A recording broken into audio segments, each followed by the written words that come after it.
Sitting on a couch across from Yoshi P is the dream. That's a life-changing experience. And if I never get invited to another media tour, that is something I will always appreciate. Having a picture with Brian and Yoshi P is amazing. I'm not gonna lie. When I started our channel, that was for like the community. That is the goal.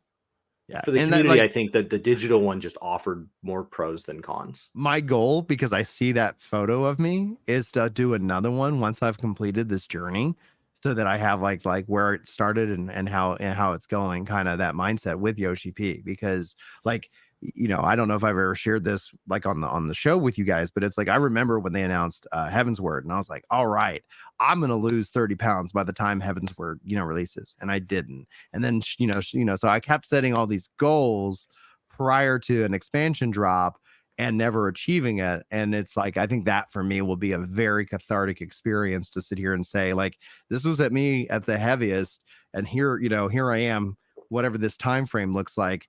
I think that's going to be something, and I love to have that picture with Yoshi P for the with that as a before and ending. What you could say is a new story, new Brian. Yeah, exactly. New man, new Brian's year, new Dawntrail. me. Brian's Dawntrail. Yeah, exactly. New day has dawned. In that regards. Now, Izzy brings up a really good point. It says that there were leaks from the digital one too, so they'll probably make adjustments to the media tour to help prevent. And we are, especially when it comes to this, like we are signing an agreement. Like I am not. This is the biggest frustration, because the best gift we can give the devs is that surprise, and that's all they ask for. That's all they ask for. And they just want us to not say anything. We didn't have to pay them to go. When we went in person, we did pay our own way, but there was no exchange of money. We paid to be there. We paid for our flight, and we, you know, handled lodging and stuff.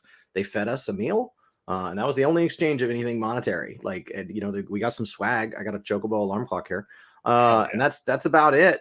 But it's, you know, and then at Endwalker, they mailed us a box of stuff, which I mailed some of my stuff. I gave some of my stuff away. So like I mailed the notebook to Pyro back when he was like taking notes, and he's like, I don't have enough notebooks. I was watching a stream. I was like, well, I can fix this. That Endwalker moon orb, I always see in Brian's background. Like I'm so jealous. It's over here. I'm not giving it right here. I have mine right next to it. It's also right next to my Super NES copy of Final Fantasy 2, aka 4. But that says 2 on it, baby. So I do worry about using it. I don't turn it on because they sent me a US one. So even though I have a converter from UK to US, I don't want to use just in case. All right. But there are leaks. There are always leaks. Sometimes they've been rumored to be from more the employee end of things. Sometimes they've been rumored to be from more of the consumer end of things. There have been leaks in the past before Brian and I've even gotten to go, because there's been people that get to go before us. And so like the leaks are already out there. It's like, I'm trying not to consume the leaks because I get to still be surprised. And so, but it is the kindest thing we can give them. It's all they ask in response. We just want everybody to be surprised on the same day. And that's something we want to consume and we want to enjoy. And that's all they ask for. So it feels like a really small set of instructions to follow, but there will be somebody that doesn't follow it. I hope they do things like digitally stamp and all that stuff, which they've been rumored to do in the past. Square Enix doesn't historically make it very public when they punish somebody, but that person most likely wouldn't be invited again. And then if there was some sort of legal action taken against them, it would be very private. If you're going to violate that trust, like, I'm sorry, like that's like, I do think there, you know, in life, there should always be a pathway of redemption, but that doesn't mean that pathway needs to be cheap and easy. And it's like, I don't know, man. Like, I don't get it. Now, I've had people leak stuff to me, you know, like privately, which is always, you know, like, all right, you can tell me, I'm not going to, you know, but it's like, all right. I want to know. And in that vein, I was talking to another content creator who was asking me out of curiosity why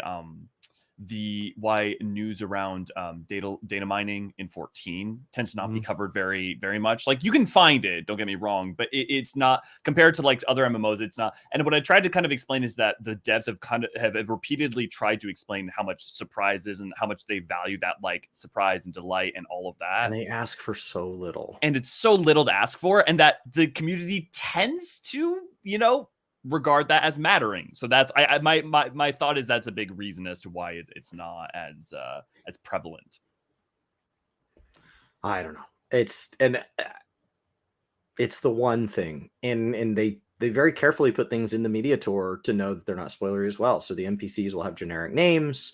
We're not going to have access to all zones. We're not going to have access to all gear. Like they've taken a slice and they have very carefully put boundaries around it. And, you know, I think there was one of the things I liked about the Endwalker one is because it was so many more people, it shocked me how many different interesting ways there were to measure it. I know us and another content creator were measuring how much difference the new speed boost thing was going to give. And so we were running up a beach and had somebody like measuring it to see who got to go further. And we were dropping and picking up parties so that we could see what the buff did.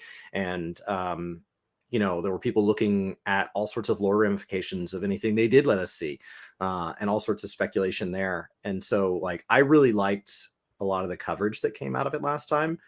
And all Square Enix has asked in trade is that it comes out on a specific day. Yeah.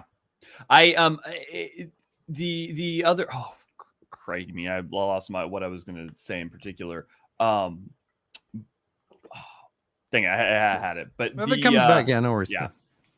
They do ask to see our videos first because there's some things like if you find like a bug in their software, like if the demo version like creates some weird glitch, they don't want you broadcasting that because odds are it's something that's just in the technical slice anyway.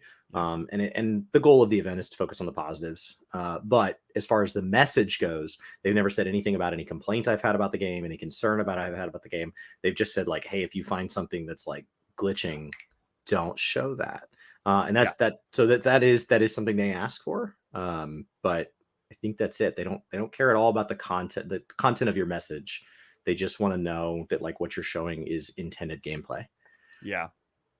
Infinite's comment actually brought it back to mind, which is that in that same vein, it should be marked that when they show something like Solution 9 this early, that's not the big reveal for the expansion. Like they like, right. like that's just one of the like smaller ones, right?